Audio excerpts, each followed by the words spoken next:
The wind came down hard from the north, carrying ice and memories. Jacob Harrow felt both cut through him as he trudged across the snow-crusted ridge. December in Wyoming Territory 1874 was unforgiving, and Jacob had survived this long by never being careless. He thought the silence of the mountains would be his tomb. He was wrong. The knock on his door that night wasn't just a stranger seeking shelter. It was his past coming to collect. It started with his dog, Wolf. The old hound's head snapped up, a low growl rumbling in his chest. In 6 years, no one had come to Jacob's door uninvited. He grabbed the Springfield rifle, moving silently to the window. Swirling snow, nothing else. Then came the sound, faint but unmistakable. A knock. Not the heavy pounding of a man, but something weaker, almost hesitant. 3 soft taps that nearly disappeared into the howl of the wind. "Who's there?" he called, his voice rough from disuse. No answer, just another series of weak knocks. Jacob unbolted the door and pulled it open a crack, rifle ready. The wind drove snow into his face, blinding him. When his vision cleared, he found himself staring not at a threat, but at desperation itself. A woman stood there swaying. Her clothes, once fine, were tattered and crusted with ice. Her face was gaunt, with hollow cheeks and dark circles, beneath blue eyes that held both fear and a terrifying determination. Behind her stood a boy of maybe 10, arms wrapped around a smaller girl who clutched a bundle to her chest. "Please," the woman said, her voice cracking. "My children haven't eaten in 3 days." She swallowed hard, forcing out words that clearly cost her pride. "I'll be yours forever if you feed them." The words hung in the freezing air. It wasn't just a desperate plea. It sounded rehearsed. It sounded like a code. Jacob stood frozen, memories washing over him like the bitter wind. Another woman, another time, desperate eyes looking to him for a salvation he couldn't provide. He stepped back without a word, opening the door wider. In the lamplight, he saw them more clearly. The boy, rail-thin, with eyes darting around the cabin, assessing threats. The girl, maybe 6, with sharp, intelligent eyes.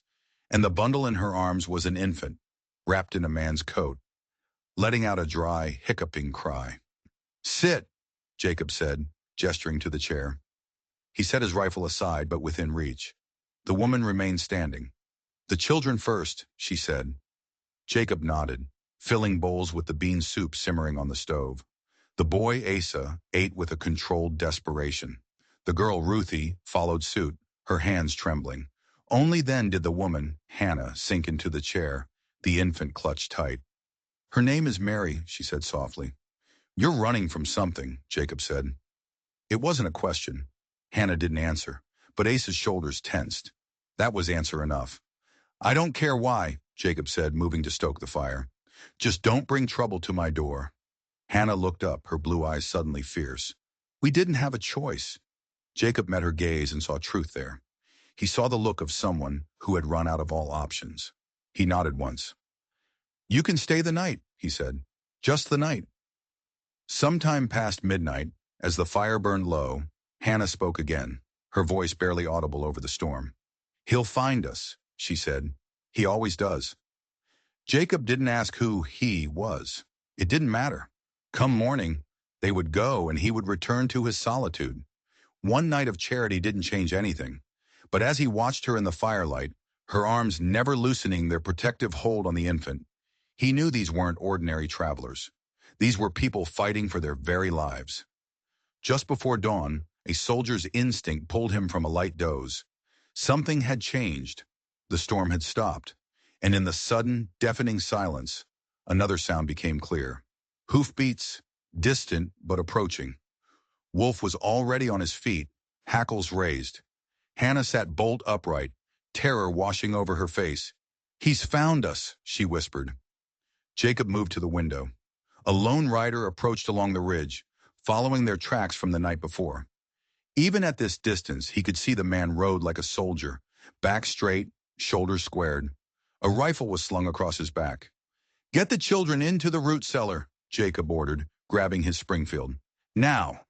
Hannah didn't argue, quickly waking Asa and Ruthie. The boy was alert instantly, helping his mother lift the trap door. "Who is he?" Jacob asked. "His name is Boone Mallory," she replied, her voice tight with fear. He was my husband's foreman. She swallowed hard. He claims I'm his property now. Says I owe him. Jacob's jaw tightened. He'd seen men like that, but the terror in Hannah's eyes spoke of something far darker. Stay down there until I come for you, he said, no matter what you hear. Asa hesitated. He kills people, the boy said quietly. Says he'll do the same to us. Jacob met the boy's gaze and saw a familiar determination. Go, Jacob said softly. I'll handle this. As the cellar door closed, Jacob positioned himself at the window. The rider stopped 30 yards out, hands visible, a deliberate show of confidence. Jacob Harrow, the man called, his voice carrying easily. Been a long time. Jacob stiffened. The man knew him. Or should I say preacher? The rider continued, a cruel smile spreading across his bearded face. Didn't expect to find you all the way out here. With a jolt of recognition, Jacob placed him. Sergeant Boone Mallory, 4th Pennsylvania Cavalry. They'd fought together, and after the war they'd both joined the Riders of Justice, a vigilante group of veterans, until Jacob saw what that justice really meant, until he saw what Boone did to an innocent man, and Jacob walked away. Boone was the reason Jacob was hiding in these mountains, and now he was at his door. What do you want, Mallory? Jacob called back, not lowering his rifle. Boone's smile didn't waver. Just looking for what's mine. A woman and 3 children. Tracks led right to your door. He spread his hands. No quarrel with you, preacher. Just give them over. There's nothing here that belongs to you, Jacob replied. Boone's smile faded. The woman made a deal. Her husband died owing me. She was mine before she ran. His voice hardened. She knows it. Ask her. She's free to go where she pleases, Jacob said, his aim steady. Boone's hand drifted toward his revolver. You sure you want to get in the middle of this, preacher? After what happened last time you took up a cause? The reference to the hanging, to the man Jacob failed to save, just struck like a physical blow. Already am, Jacob said. For a long moment, neither man moved. Then Boone's hand dropped. I'll come again, he said, his voice a cold promise. With more men. Don't make me burn you out, Harrow. You won't like how that ends, Jacob replied flatly. Boone studied him, then turned his horse with military precision and rode back the way he'd come. When Jacob opened the cellar door, Hannah was standing there, tears trailing silently down her face. I can't let him kill you, she whispered. Jacob kept his eyes on the empty ridge. You're not letting me do anything, he said quietly. I decide who I protect. He knew Boone wasn't bluffing. The storm had passed, but a war was just beginning. The day after Boone's visit was clear and cold. Jacob stood on his porch, scanning the horizon. Hannah stepped out, looking more like a woman and less like a ghost. You know him, she said. It wasn't a question. We fought together, Jacob admitted. In the war and after. With the Riders. He turned to her. Your husband, Jeremiah Grace. You're from Echo Valley. Hannah's eyes widened. Yes, how did you? I know of it, Jacob said, his jaw tight. And I know of Boone's activities there. He knew that after the war, Boone had twisted the Riders of Justice from a force for order into his own private army, terrorizing anyone who got in his way. That was why Jacob had left. That was why he was here. He said you took up a cause before, Hannah said cautiously. What did he mean? Jacob's eyes hardened. Nothing that matters now. Inside, Asa was stoking the fire. We'll leave today, Hannah said. And go where? Jacob asked bluntly. She had no answer. Boone will be back by nightfall tomorrow, Jacob continued, with men. Then we'll be gone, Hannah insisted. Jacob studied her stubborn jaw. She reminded him of his wife, Sarah. 30 miles to the nearest town, he said, through snow 3 feet deep, with 3 children, 1 an infant. You won't make 5 miles before dark. Asa looked up. I can walk far, he said. I can carry Ruthie. Jacob shook his head. Not in this snow, boy. The cabin fell silent. If they couldn't leave, and they couldn't stay, what could they do? Jacob moved to the window. We prepare, he said simply. He spent the morning teaching Asa how to fortify the cabin, where the weak points were. The boy absorbed every word, his small hands working diligently. You've been in sieges before, Asa observed. Petersburg, Jacob said. 72 days. Did you kill people? The boy asked quietly. Jacob paused in his hammering. Yes. Was it hard? The first time, Jacob admitted.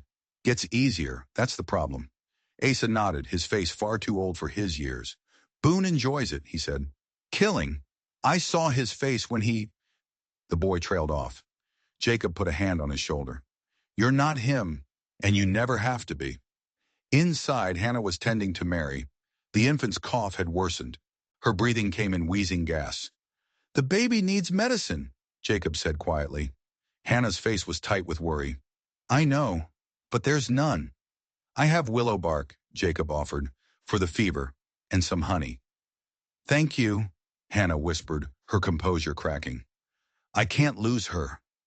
Jacob recognized the raw fear in her eyes. It was the same fear he'd felt watching his own daughter, Emma, slip away. He had to change the subject. There's more to the story with Boone, he said. Hannah glanced at the children, then they stepped outside. Jeremiah was a good man, she began. Older than me. We married after my father died. It wasn't a love match, but there was respect. Boone came 2 years ago. Jeremiah hired him to manage the ranch hands. He was cruel, violent.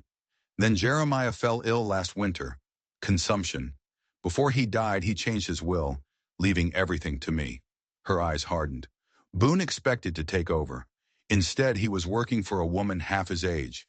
He started coming to the house, making offers. Said I needed a man. He hurt you, Jacob observed, noting the fading bruises on her wrists. Hannah nodded.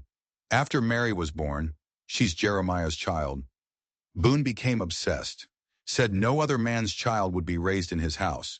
Said if I didn't agree to his terms, he'd make sure neither of us survived the winter. And then the story got darker. Our housekeeper, Elena, helped us escape. Hannah's voice broke. Boone caught her. He shot her in front of Asa. He made him watch. Jacob's blood ran cold. The Boone he knew was hard, but this was monstrous. The papers, Jacob said suddenly. The deeds to the ranch. You took them. Hannah looked surprised. How did you know? It's what I would have done, Jacob replied. He wants the ranch. Without proof of ownership, your claim is weak. I hid them, Hannah confirmed. Sewed them into Mary's blanket. They're all I have left. Jacob nodded. This wasn't just about obsession. It was about land, power, and the future of 3 children. As they stepped back toward the cabin, a sound cut through the cold air. A sharp, pained yelp from Wolf cut off abruptly. Jacob grabbed his rifle, motioning for Hannah to get inside. He moved swiftly, circling the cabin. Wolf lay in the snow, a single gunshot wound to his chest, his life fading quickly. Jacob knelt beside his faithful companion of 6 years, stroking the gray muzzle one last time. Good dog, he whispered. Embedded in the snow beside Wolf's body was a wooden stake. A note was nailed to it. Return what's mine. B. The shot had come from the ridge, at least 400 yards away. A warning, a demonstration of skill. Boone could have just as easily put that bullet through Jacob's head, or Hannah's, or one of the children's. Choosing the dog was calculated cruelty, a promise of what was to come. When Jacob returned to the cabin, his face told Hannah everything. We need to move faster, he said grimly. They're already watching. The rest of the day passed in tense preparation. Jacob pulled his old military chest from beneath the floorboards. Inside lay his service revolver, a Colt Army model, still cleaned and oiled. He gave a smaller Whitney revolver to Asa, showing the boy how to load and fire it. Only if they get inside, Jacob instructed. Only if there's no other choice. Hannah watched, her face pale but resolute. Survival was now the only morality. As evening approached, Hannah came to him by the window. Why are you doing this? She asked. You owe us nothing. Jacob kept his eyes on the horizon, where the setting sun painted the snow in shades of blood and gold. I knew men like Boone during the war, he said finally. Men who confused power with righteousness. He glanced at her. I was almost one of them. What changed? I saw what I was becoming. Before Hannah could press further, Ruthie's frightened voice called out, Mama! Mary's not breathing right. Hannah rushed to the children.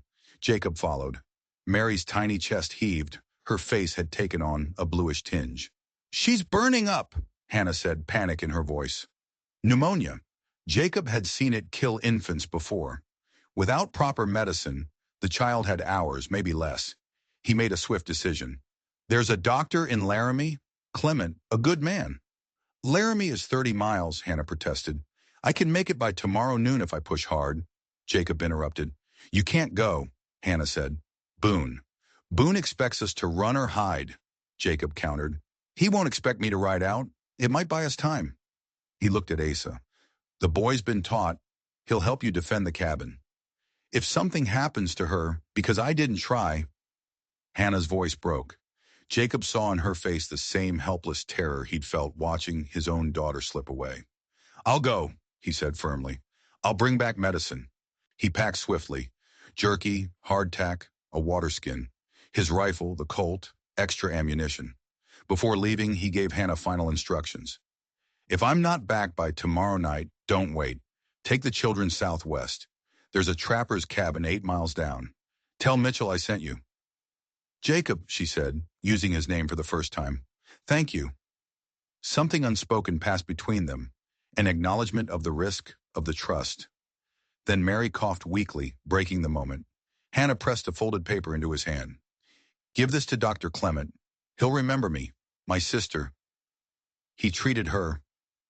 Jacob tucked the note into his pocket. He mounted his horse and looked back. Hannah stood in the doorway, Mary in her arms, with Asa and Ruthie flanking her like small sentinels. "Bolt the door," he ordered. "Don't open it for anyone but me."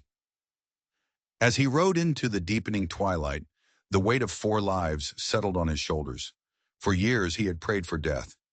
Now he found himself making bargains with the deity he'd renounced. "Just let me get there in time. Take me if you must, but spare the child." The ride was brutal. By dawn, his beard was crusted with ice and he'd lost feeling in his toes. The endless white landscape was beautiful and deadly.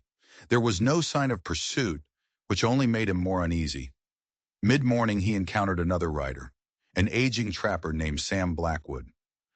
"Mighty cold day for a ride," Sam greeted. "Heading to Laramie," Jacob replied. "Doctor, for a sick infant." Sam's eyes narrowed. "Yours?" "No." Sam nodded. "Heard tell of riders asking about a woman and children," he said casually, "over Echo Valley Way. Led by a big fella with a Spencer carbine. Name of Boone." Jacob's spine stiffened. "You know him?" "Know of him," Sam corrected. "Been causing trouble. Calls himself law, but law don't usually help itself to other folks' property or other folks' wives." The old trapper spat into the snow. "Word is he's looking to make an example. Says the woman stole something valuable." "Land deeds," Jacob said. "Her husband left her the ranch. Boone wants it." Sam nodded slowly. "That'd do it. Echo Valley's good grazing. Railroad survey came through last fall. Land values are set to triple." He fixed Jacob with a knowing look. "You know you're riding into a hornet's nest, don't you? Boone's got men in Laramie. Got the local law in his pocket. Even rumor of a federal judge backing his claims." Jacob's blood ran cold. This was bigger than he thought. "One more thing," Sam added, his voice dropping.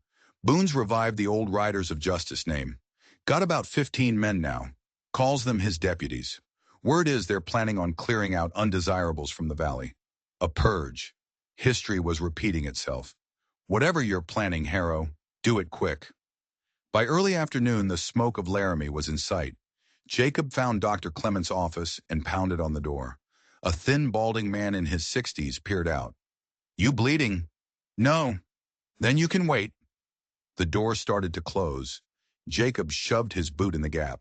"I don't have time to wait." He thrust Hannah's note at the man. The doctor read it, and his expression sharpened. "Hannah Grace," he said. "She's alive. Her infant has lung fever. Bad."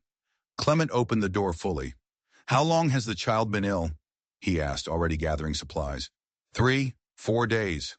Worsened last night." Clement nodded grimly. "Infants rarely survive it. Why are you helping them? Who are you to Hannah?" "Nobody," Jacob replied. "They came to my door in the storm." Clement studied him, then seemed to reach a decision. "The child needs more than medicine. I'm coming with you. It's not safe, Jacob warned. Boone's men are watching. I've treated gunshot wounds in 3 wars, Clement replied dryly. I think I can manage one angry foreman. Besides, Hannah is my responsibility. Jacob raised an eyebrow. Her sister married my brother, Clement explained. When she died, I promised to look after Hannah. Then Jeremiah passed, and she stopped answering my letters. Boone told everyone she'd run off. His mouth tightened. He's not working alone. Judge Norton from the territorial court has been supporting his land claims. They're systematically driving smaller ranchers out. The implications settled heavily on Jacob. This wouldn't end with one confrontation. We need to leave now, Jacob said. As they prepared to depart, Jacob scanned the street. Too quiet. The few people out were too studiously uninterested. They were being watched. And then he saw him, a man on horseback at the edge of town, watching them. Too far to identify, but something in the rider's military posture sent a chill through Jacob.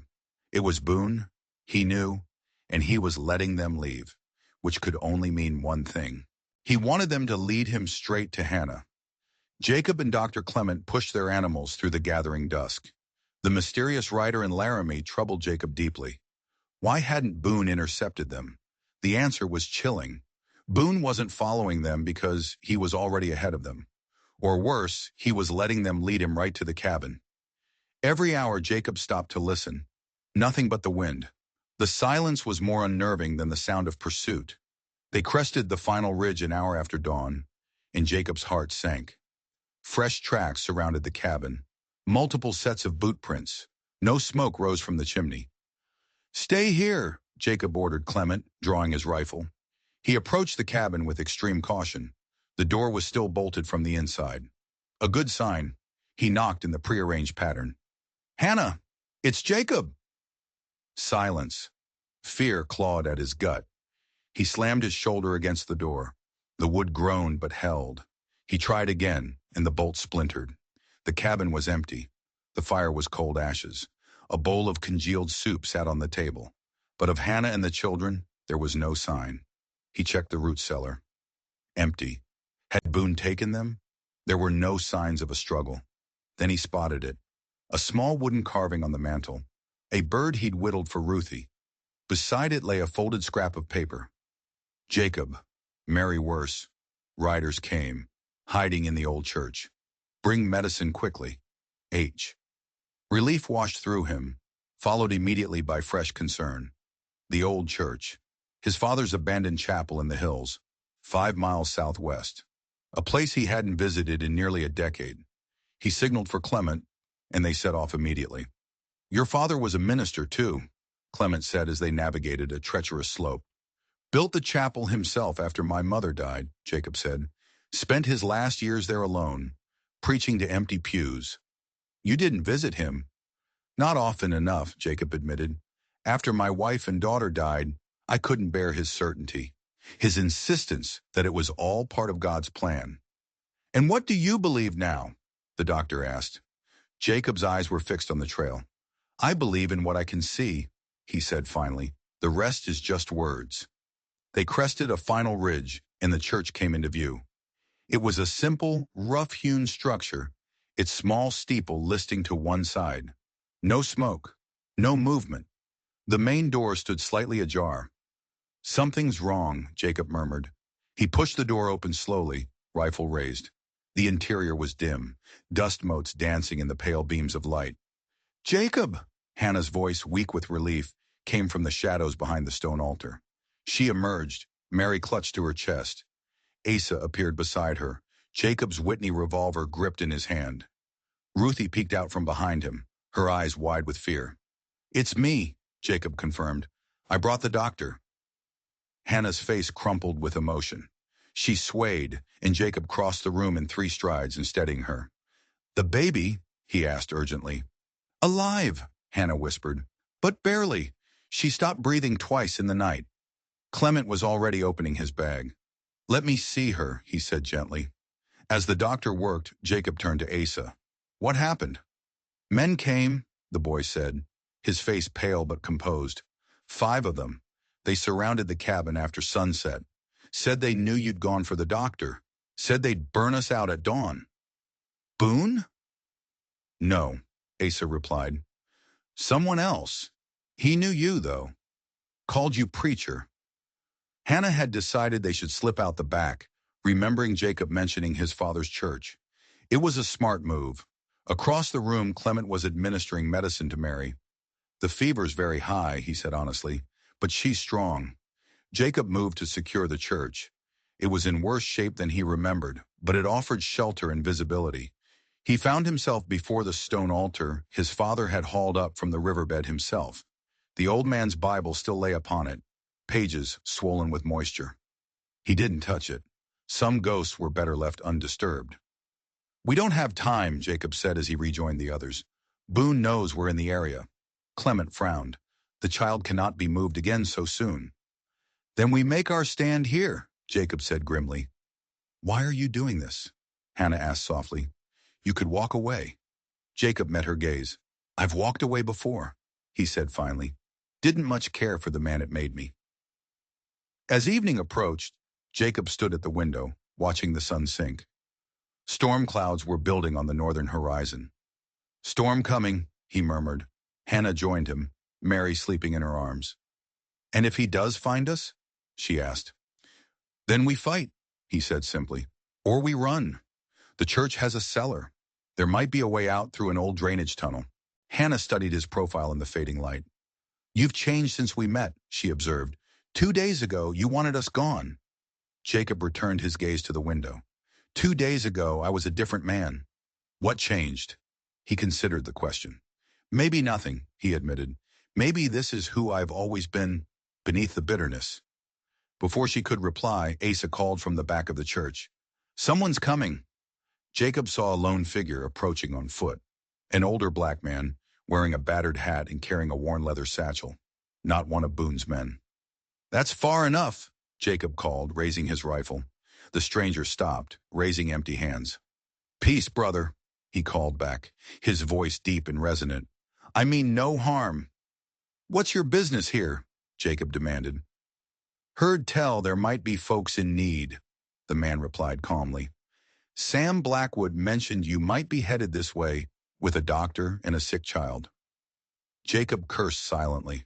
Sam was a good man, but he talked too freely. What's your name?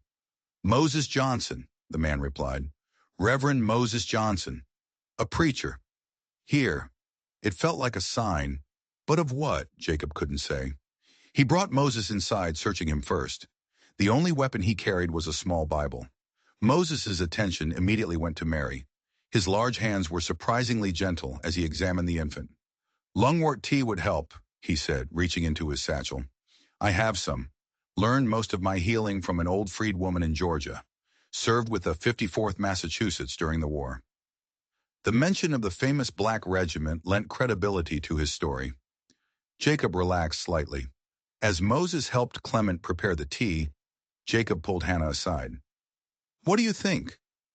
I think he's genuine, she replied.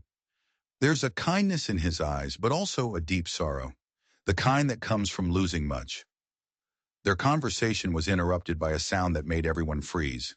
Hoofbeats, distant, but approaching fast. Jacob moved to the window.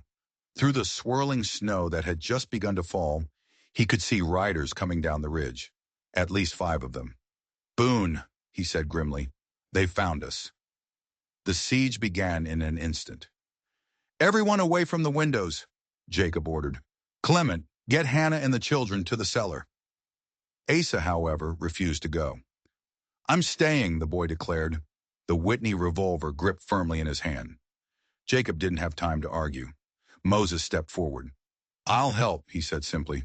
Carried a Spencer carbine at Fort Wagner. I don't seek violence, but I won't stand aside while children are threatened. Jacob handed him the Colt revolver. 6 shots. Make them count. As the others scrambled for the cellar, a voice called from the darkness. Harrow, I know you're in there. Send out the woman and the papers, and the rest of you can ride out. Boone. Jacob held his fire. Let them come closer. A muzzle flash lit the night, and a bullet splintered the window frame inches from his head.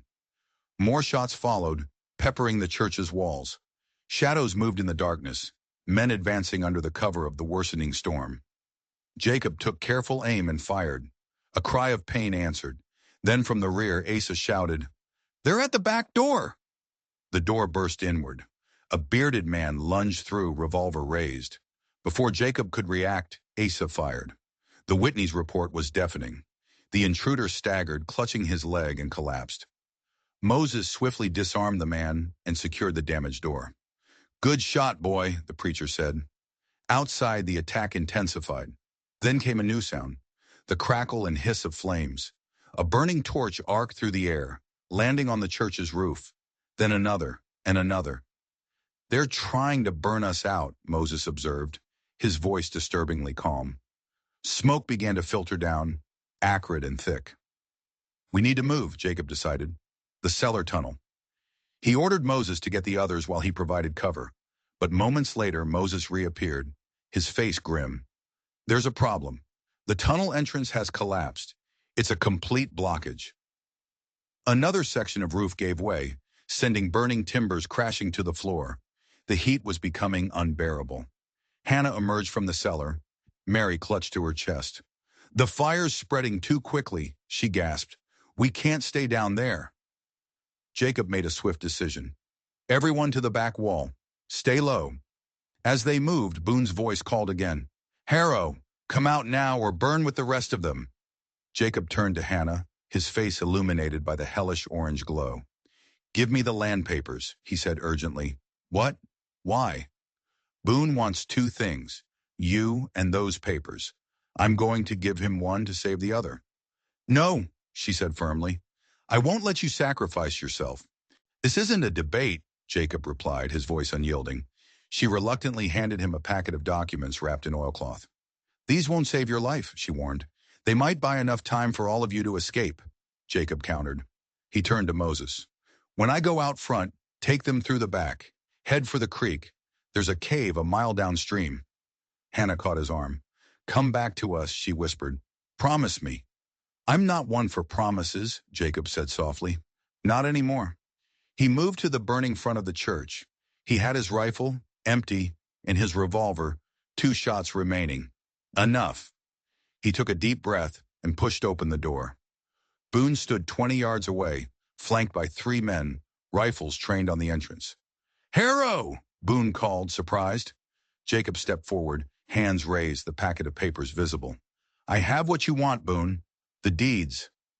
Even through the swirling snow, Jacob could see Boone's predatory posture change. "Bring them here," Boone commanded. "Let the others go first," Jacob countered. "The doctor, the children, they're not part of this." Boone laughed, a harsh sound in the winter night. "You're not in a position to negotiate, preacher." "These papers are," Jacob replied, holding them higher. "One spark from this church in Echo Valley belongs to the territorial government. Is that what you want? To start over, with Judge Norton's involvement becoming public record?" The shot in the dark hit home. Boone hesitated. "Fine," he growled. "They can go, but the woman stays." "All of them," Jacob insisted, "or we all burn together, papers included." As they negotiated, Jacob was buying precious seconds. Finally, Boone agreed. "All right, tell them to come out." "Dr. Clement," Jacob called, praying the others were already gone. No response. "They're already gone, aren't they?" Boone realized, his voice hardening. "This is a distraction." "Not entirely," Jacob said, holding up the papers. "These are real enough." Boone gestured to his men. "Find them." Jacob knew he had seconds. He closed half the distance to Boone. "You want these?" he challenged, holding the papers toward the flames that had caught on his coat. "Come get them." "Kill him," Boone commanded. Jacob dropped to the ground as shots rang out. In the same motion, he snatched his discarded revolver and fired his last 2 shots. The first took one of Boone's men in the chest. The second missed Boone by inches. Then Jacob was running, not away, but toward Boone, crashing into him with the force of desperation. They grappled violently in the snow, the papers scattering, forgotten. "Should have stayed out of it, preacher," Boone grunted, landing a blow to Jacob's ribs. "Like I stayed out when you hanged Miguel Rodriguez," Jacob gasped. "An innocent man." "Law of the territory," Boone snarled. "Strong survive." Boone finally gained the upper hand, his hands closing around Jacob's throat. You always were soft, Harrow. Too much God, not enough backbone. Just as Jacob's vision started to darken, Boone revealed a final, terrible secret. That sickness that took your wife and girl, he hissed, his face inches from Jacob's, wasn't just bad luck. I knew the supply wagon with the medicine was headed to their town. I paid the driver to turn back, a little gift for my friend who abandoned his brothers. The world went red. With a surge of adrenaline born of pure rage, Jacob jabbed his thumbs into Boone's eyes. The bigger man recoiled with a howl of pain. Jacob rolled away, gasping, and his hand closed around a piece of broken, burning wood. He swung it with all his strength, connecting with Boone's temple. Boone collapsed. As Jacob staggered to his feet, a thunderous crack split the night. The church's steeple, weakened by the fire, was collapsing. Jacob dove away. Boone, a fraction slower, was caught. A massive, burning beam struck him squarely, pinning him beneath a cascade of flaming debris. Boone was trapped, conscious, the fire creeping closer. "Help me, damn you!" he gasped. Jacob hesitated. This man had murdered his family, yet he had also saved Jacob's life once, at Gettysburg. A debt. He tried to shift the beam, but it was too heavy. "It's no use," Boone acknowledged, his voice strangely calm. "Then shoot me," he pleaded. "Don't let me burn, Harrow." Jacob's revolver was gone, lost in the snow. "I've got nothing," he admitted. Boone's laugh was a broken sound. "Get out of here, Harrow. Go find them before my men do. They're heading for the East Ridge." Jacob nodded once, then turned away. He hadn't gone 50 yards when a single gunshot rang out behind him. He whirled to see one of Boone's men silhouetted against the flames, a pistol in his hand, smoke curling from the barrel. A mercy killing. The man looked up, saw Jacob, and for a long moment, their eyes met. Then the man deliberately turned and disappeared into the snow. The rider hadn't just killed his leader, he had let Jacob go. Boone was dead, but his men were still out there, hunting Hannah and the children. Jacob set off at a stumbling run, following the faint tracks leading toward the creek, driven by a purpose stronger than pain, stronger than vengeance. He was fighting for a future now, not just escaping a past. The storm was his ally, obscuring his tracks. After what felt like hours, he reached the creek. The tracks were clearer here, but they were hurried. Signs of flight. Something had spooked them. A gunshot echoed from a narrow ravine ahead. Then another. Jacob abandoned caution, breaking into a staggering run. As he entered the ravine, he saw them. 3 of Boone's men, taking cover behind boulders, firing toward a cave entrance 40 yards ahead. Moses and the others were pinned down. Jacob had surprise on his side, but only a knife. He moved silently, closing the distance to the man furthest from the others. As another exchange of gunfire erupted, Jacob struck. His knife found its mark, and the man collapsed without a sound. Jacob took his revolver. 3 bullets left. Better odds, 2 against 1. The second man died, never knowing what hit him. A bullet to the back of the head. The third whirled, his rifle coming up. They fired simultaneously. Jacob felt a searing burn across his side. His own shot sent the man staggering back, clutching his chest. Jacob's stolen revolver clicked empty. He charged, tackling the wounded man, their struggle ending when Jacob forced the man's head against a sharp rock. He stood shakily, blood seeping through his coat, and staggered toward the cave. "Moses, it's Jacob! Don't shoot!" Moses emerged from the cave, relief washing over his face. "Thank the Lord. We thought you were lost when the church collapsed." "Nearly was," Jacob admitted, swaying as exhaustion took over. "You're wounded," the preacher observed. Inside the cave, a small fire burned. Hannah rushed forward. "You're alive," she whispered, throwing her arms around him. Jacob stiffened, then slowly returned the embrace. "The papers," he said, pulling the blood-stained packet from his coat. "They're safe."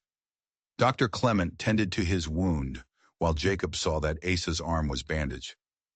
"One of them caught up to us," Moses explained. "The boy took a bullet meant for his sister."